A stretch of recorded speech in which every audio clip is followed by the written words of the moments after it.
नमस्ते दोस्तों। यह कहानी उन जेसुइट पादरियों की है जिन्हें जापान की यात्रा के दौरान अत्याचार और सताव का सामना करना पड़ता है। फिल्म की शुरुआत साल 1633 से होती है। जापान में ईसाइयों को गर्म पानी से जलाकर यातनाएं दी जा रही हैं। जेसुइट पादरी फेरेरा यह सब देख रहे हैं।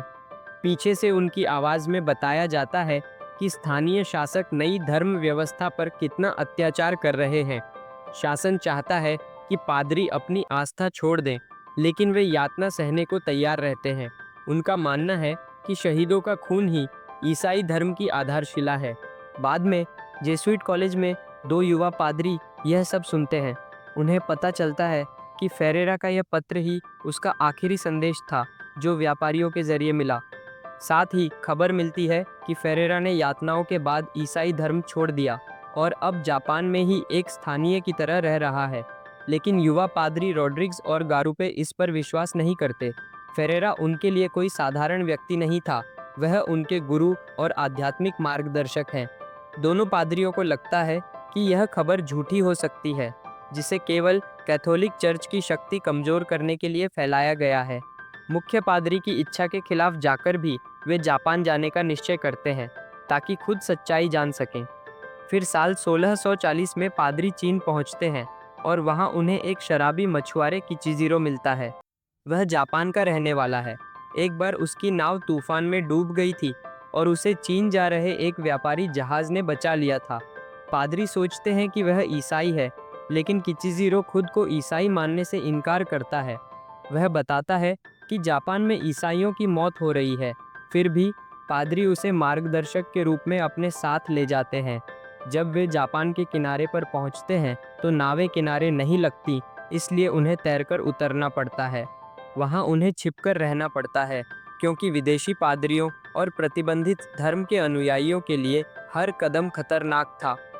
किचिजीरो उन्हें छोड़कर भाग जाता है, लेकिन रात को पास की एक गुफा में गांव के गुप्त ईसाई आकर उन्हें ढूंढ लेते हैं।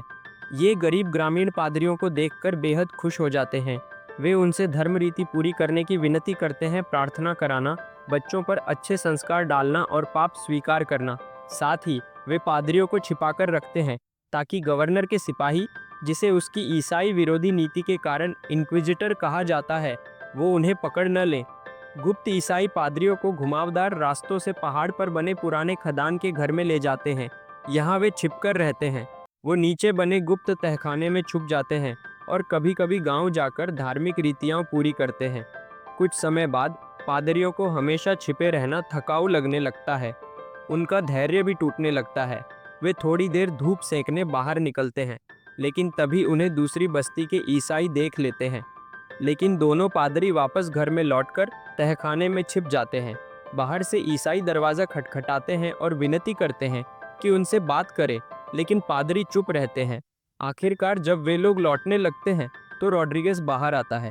वे बताते हैं कि उनके गांव में भी गुप्त ईसाई रहते हैं और वे पादरियों से गुजारिश करते हैं कि वहां जाकर बच्चों को अच्छे संस्कार करें और लोगों के पाप दूर करें।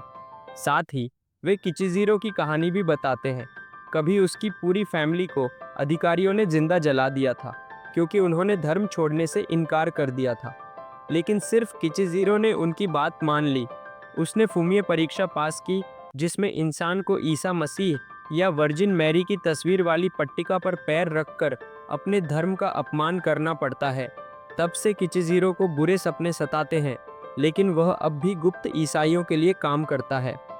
इसके बाद रॉड्रिगेज उसकी कन्फेशन भी सुनता है। इसके बाद पादरी नाव से पास के गांव जाते हैं। वहां धार्मिक काम करते करते उन्हें फादर फेरेरा के बारे में कुछ जानकारी मिलती है। एक बुजुर्ग बताते हैं कि वे उन्हें जानते थे और बताते हैं कि फेरेरा नागासाकी के पास काम कर रहे थे। जब पादरी पहले गांव लौटते हैं तो उन्हें पता चलता है कि इंक्विजिटर के लोग वहां आ गए हैं। वे गुप्त ईसाइयों को ढूंढ रहे हैं जो धर्म फैलाने के नियम तोड़ते हैं। सैनिक एक बुजुर्ग को पकड़ लेते हैं और पूछते हैं कि क्या गांव में और ईसाई लोग हैं, लेकिन गांव वाले किसी भी बात को मानने से इनकार कर देते हैं। अधिकारी घोषणा करता है कि अगर कोई ईसाइयों की जानकारी देगा तो उसे चांदी का इनाम मिलेगा। गांव वालों के पास सोचने के लिए 3 दिन का समय है। अगर किसी ने कुछ नहीं बताया तो वे उस बुजुर्ग के साथ और 3 लोगों को बंदी बना लेंगे। सैनिकों के चले जाने के बाद गांव वाले आपस में सलाह करते हैं। कोई भी किसी को धोखा नहीं देना चाहता, लेकिन सब चिंतित हैं। पादरी तय करते हैं कि उन्हें गांव छोड़ देना चाहिए ताकि उनके कारण लोग मुसीबत में न फंसे। गांव वाले मिलकर तय करते हैं कि कौन बंदी बनकर जाएगा, जिसमें किचिजीरो भी शामिल होता है। उसे मजबूरी और मौत के डर के चलते स्वयं सेवक के रूप में चुना जाता है। जब पादरी जाते हैं तो गांव के एक स्थानीय व्यक्ति रॉड्रिगेज को खुद बनाई हुई लकड़ी की क्रूस भेंट करता है। दोनों पादरी झाड़ियों में छिपकर गांव का हाल देखते हैं, जहां सैनिक लौट आए हैं। सैनिक 4 लोगों को बंदी बनाते हैं और उन्हें ईसा मसीह की तस्वीर पर पैर रखने का आदेश देते हैं। गांव वाले जानते हैं कि उन्हें पादरी की शिक्षाओं के अनुसार सिर्फ औपचारिकता के लिए ऐसा करना चाहिए। वे बारी बारी से यह परीक्षा पूरी करते हैं, लेकिन सैनिकों के प्रमुख को शक होता है कि गांव के लोग उन्हें धोखा दे सकते हैं। इसलिए वह आदेश देता है कि अब क्रूस पर थूकें और वर्जिन मैरी को गलत नाम दे। पादरी रॉड्रिगेज ने कोई विशेष निर्देश नहीं छोड़े, इसलिए गांव वाले इस आदेश को मानने से इनकार कर देते हैं। सिवाय किचिजीरो के, जिसे बार बार धर्म त्यागना आता है, उसे गांव से बाहर निकाल दिया जाता है। बाकी 3 को समुद्र के किनारे क्रूज पर बांध दिया जाता है और बढ़ती लहरें उन पर टूटती हैं। 3 में से 2 की मौत हो जाती है, लेकिन तीसरे की जिंदगी अगले 4 दिनों तक बची रहती है। सारा समय वह क्रूज से बंधा हुआ लटका रहता है और भगवान से यातनाओं को रोकने की प्रार्थना करता है। चौथे दिन के अंत में बंदी ने एक ईसाई भजन गाया और फिर उसकी मौत हो गई।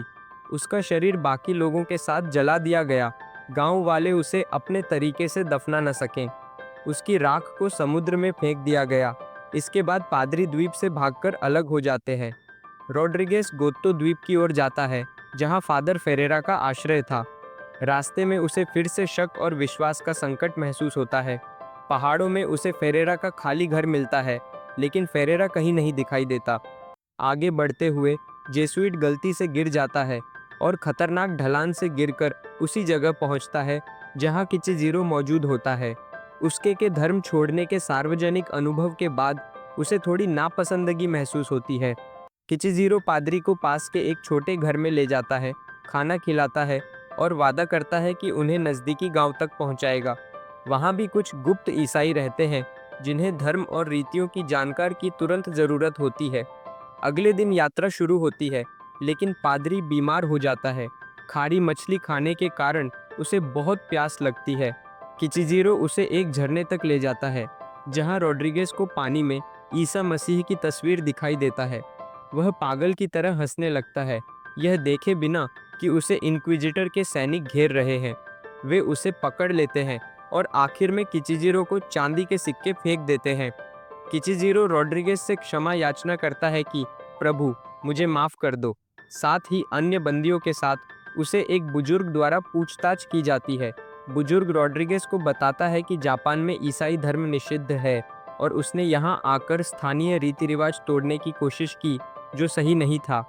इसलिए उसे और अन्य अवज्ञाकारी लोगों को सजा देना जरूरी है, लेकिन बुजुर्ग की उम्र में यह आसान नहीं। पादरी को एक पिंजरे में डाल दिया जाता है, जहां उसे भाषा अनुवादक मिलता है। अनुवादक उसे बताता है कि बौद्ध धर्म की कुछ विशेषताएं पश्चिमी धर्म से बिल्कुल अलग है। वह कहता है कि कुछ बंदियों को फांसी से बचाया जा सकता है अगर रॉड्रिगेज सार्वजनिक रूप से अपने धर्म का त्याग कर दे, ठीक वैसे ही जैसे फादर फेरेरा ने किया था, जो अब नागासाकी में जापानी नाम से रह रहे हैं। रॉड्रिगेज इस बात पर विश्वास नहीं करता। फिर उसे नागासाकी ले जाया जाता है, जहां स्थानीय लोग उसे उंगली दिखाते हैं, पत्थर फेंकते हैं और अजीब तरह का व्यवहार करते हैं। पादरी को एक विशेष जेल में रखा जाता है, जहां अन्य ईसाई भी हैं। वह जेल में कैदियों और कुछ ध्यान देने वाले रखवालों को धर्म का उपदेश देता है, लेकिन यह ज़्यादा लंबा नहीं चलता। जल्दी ही उसे सम्मानित और प्रतिष्ठित लोगों के सामने पेश किया जाता है, जिनमें वही बुजुर्ग भी शामिल है। रॉड्रिगेज पूछता है कि उसे गवर्नर इंक्विजिटर के पास ले जाया जाए, लेकिन पता चलता है कि बुजुर्ग ही स्थानीय शासक हैं। बुजुर्ग फिर से उसे अपने धर्म को त्यागने का सुझाव देता है, अन्यथा जो लोग उसका अनुसरण करते हैं उन्हें नुकसान होगा। रॉड्रिगेज मना कर देता है। इसके बाद गवर्नर और उसके लोग चले जाते हैं और उसे फिर से पिंजरे में डाल दिया जाता है। बाकी बंदियों को बारिश में गड्ढे खोदने के लिए मजबूर किया जाता है, जबकि पादरी मजबूरी से इसे देखता है। अचानक जेल के आंगन में किचिजीरो दौड़ता हुआ आता है। वह पादरी को चिल्लाता है कि उसे अपने धर्म का त्याग करने के लिए मजबूर किया गया, लेकिन उसने गंदे पैसे नहीं लिए। सैनिक उसे पकड़ लेते हैं और बाकी बंदियों के साथ पिंजरे में डाल देते हैं। बाद में पादरी उसे पिंजरे में अकेले बैठा देखता है, बाकी बंदियों से दूर। किचिजीरो चाहता है कि पादरी उसके पाप सुने और माफ कर दें। इससे पादरी थोड़ा परेशान होता है और याद दिलाता है कि पाप की मुक्ति ऐसे नहीं होती। फिर भी वह धीरे धीरे उसकी बात सुन लेता है। अपने पिंजरे से रॉड्रिगेज देखता है कि 5 बंदियों को भगवान के तस्वीर पर पैर रखने की परीक्षा दी जाती है ताकि उन्हें स्वतंत्र किया जा सके। हर कोई मना कर देता है। फिर 4 को जेल में वापस डाल दिया जाता है और एक की सार्वजनिक रूप से सिर कटा दिया जाता है। सिर पादरी के पिंजरे की ओर गिरता है, जबकि शरीर को गड्ढे में फेंक दिया जाता है। इसके बाद सैनिक नंगे किचिजीरो को लाते हैं और उन्हें दिखाते हैं कि ऐसा करने से क्या मिलता है। वह फिर से धर्म त्याग देता है और चित्र पर पैर रखता है। उसे जेल से रिहा कर दिया जाता है। फिर पादरी को इन्क्विजिटर के यहाँ चाय के लिए बुलाया जाता है। वहाँ वे देश और दुनिया की राजनीतिक स्थिति पर चर्चा करते हैं। बातचीत के दौरान गवर्नर यह इशारा करता है कि ईसाई धर्म का धार्मिक प्रभाव ज़्यादा व्यापारियों के काम आता है, चर्च के लिए नहीं। अगले दिन अनुवादक रॉड्रिगेज को समुद्र तट पर ले जाता है। वहाँ सैनिक बंदियों को बांधकर नाव में लादते हैं। रॉड्रिगेज वहाँ अपने साथी गौरुप्पे को भी देखता है। उसे बताया गया कि रॉड्रिगेज ने धर्म त्याग दिया है। जब सैनिक बंदियों को नाव से पानी में धकेलते हैं तो गौरुप्पे हिम्मत नहीं जुटा पाता और लहरों में कूद जाता है ताकि किसी को बचा सके, लेकिन वह अपनी पूरी टोली के साथ मर जाता है और यह सब उसके साथी के सामने होता है। एक दिन रॉड्रिगेज को एक बौद्ध मंदिर में ले जाया जाता है, जहां वह अपनी यात्रा का मकसद पूरा करता है और फादर फेरेरा से मिलता है। फेरेरा बताता है कि यातनाओं और संदेहों के बाद उसने ईसाई धर्म छोड़ दिया, जापानी नाम अपना लिया, घर और पत्नी संभाली, बौद्ध मंदिर में सेवा की और ईसाई धर्म की कमियों पर किताबें लिखी। फेरेरा कहता है कि बौद्ध धर्म में बहुत सारी बुद्धिमत्ता है, लेकिन रॉड्रिगेज समझौता नहीं करता और धर्म त्यागने से इनकार कर देता है। इसके बाद इंक्विजिटर के लोग अन्य तरीके अपनाते हैं। वे 5 लोगों को उल्टा लटका कर रखते हैं और उनके कान काटते हैं ताकि खून धीरे धीरे निकले। पादरी को उनके सामने लाया जाता है ताकि वह उनके पीड़ित चीखों को सुन सके। फेरेरा अपने अनुभव के कारण जानता है कि कौन से शब्द कहने हैं। वह रॉड्रिगेज को समझाता है कि धर्म के लिए कट्टरता और गर्व तब कुछ नहीं है जब यह वास्तविक लोगों की जान से ज़्यादा महत्वपूर्ण हो। रॉड्रिगेज दबाव में आकर फुमिये पर पैर रख देता है, लेकिन अपने विश्वास को भी ठीक करने की कोशिश करता है। कहानी अंत में एक डच व्यापारी की नज़र से दिखाई जाती है। वह बताता है कि 1941 में उसने जापान में 2 त्यागी हुए कैथोलिक पादरी देखे जो कस्टम ऑफिस में काम कर रहे थे और छिपी हुई ईसाई प्रतीकों वाली चीज़ों की जांच कर रहे थे। फेरेरा की मृत्यु के बाद रॉड्रिगेज ने उसके नाम और संपत्ति को विरासत में लिया। तब से वह एक नए नाम और नई पहचान के साथ रह रहा था। समय समय पर किचिजीरो, जो अब रॉड्रिगेज का सेवक था, उससे पाप माफ करने के लिए कहता है। पहले रॉड्रिगेज मना कर देता क्योंकि अब वह पादरी नहीं था, लेकिन अपने मन की शांति के लिए वह उसकी मदद कर देता। एक बार फुमिये की जांच के दौरान किचिजीरो के पास एक छुपा हुआ ईसाई प्रतीक मिला जो एक ताबीज के अंदर छिपा था। सभी बहानों के बावजूद सैनिक उसे ले गए और उसके बाद रॉड्रिगेज ने उसे फिर कभी नहीं देखा। कहानी के अंत में दिखाया जाता है कि रॉड्रिगेज ने अपने जीवन में अब धर्म त्याग दिया था, लेकिन उसने अपनी आस्था और संघर्ष की निशानी हमेशा याद रखी। उसकी मृत्यु और अंतिम संस्कार में छुपा यह संदेश है कि सच्ची आस्था और विश्वास कभी मिटते नहीं, चाहे परिस्थितियाँ कितनी भी कठिन क्यों न हों। तो दोस्तों, यहीं पर यह कहानी खत्म हो जाती है। ऐसे ही कहानियाँ देखने के लिए हमारे चैनल को सब्सक्राइब ज़रूर करें।